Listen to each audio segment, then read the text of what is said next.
Ito na yung makeup brush set mo from Angie. 7 pieces po ito. Perfect na perfect pang daily use. In fairness, tinry ko to kanina. Malambot siya sa face at very dense yung feels niya. Very ano siya, parang compact na compact. Maraming-marami yung hair niya. Itong 7 na brushes na ito, kasama ang powder blush. Ayan. Ayan po yung kanyang powder blush. Very malambot siya sa face, in fairness ha. Ayan. Ayan po yung kanyang brush. Madami po siyang mga hair. Hindi siya manipis. Ito naman na ganito ay ang inyong foundation blush. So kapag ka nagbe-blend kayo ng inyong foundation, very dense kasi to. Kaya maganda siyang pang-blend ng ating mga foundation na ganyan. Ayan siya guys. O, diba? Ito naman ang inyong angled brush na perfect pang powder na blush kasi ganyan no, mas madali niyang siyang ikalat na ganyan yung inyong mga powder or yung mga pang blush ninyo. Malambot siya sa face, in fairness. Ayan, angled po siya guys ha, pag ganyan siya angled. Magaganda yung mga angled brush. Napanood ko sa mga makeup vloggers, maganda pagka may mga, may mga pa-angled ganyan na brushes. Ito naman, yung ganyan medyo malapad, ito yung ating pang concealer brush. So ganyan, perfect tong pang blend ng ating mga concealer here. Dito naman na banda or dito, basta kung saan yung ginamitan ng inyong mga concealer. Yan, sa mga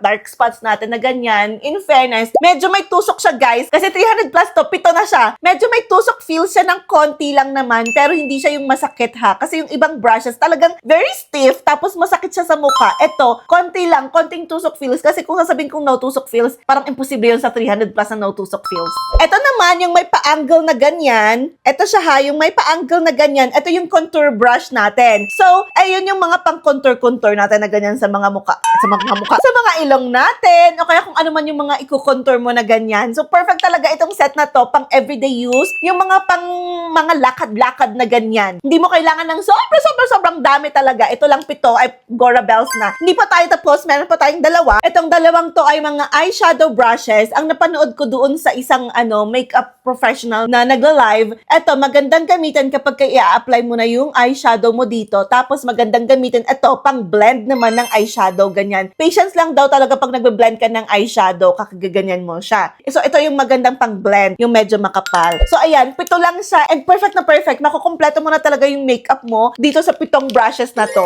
300 plus naka-sale as of filming. Kaya naman, if you want this, ilalagay ko na lang sa yellow basket or sa comment section kung saan makakabili. Bye!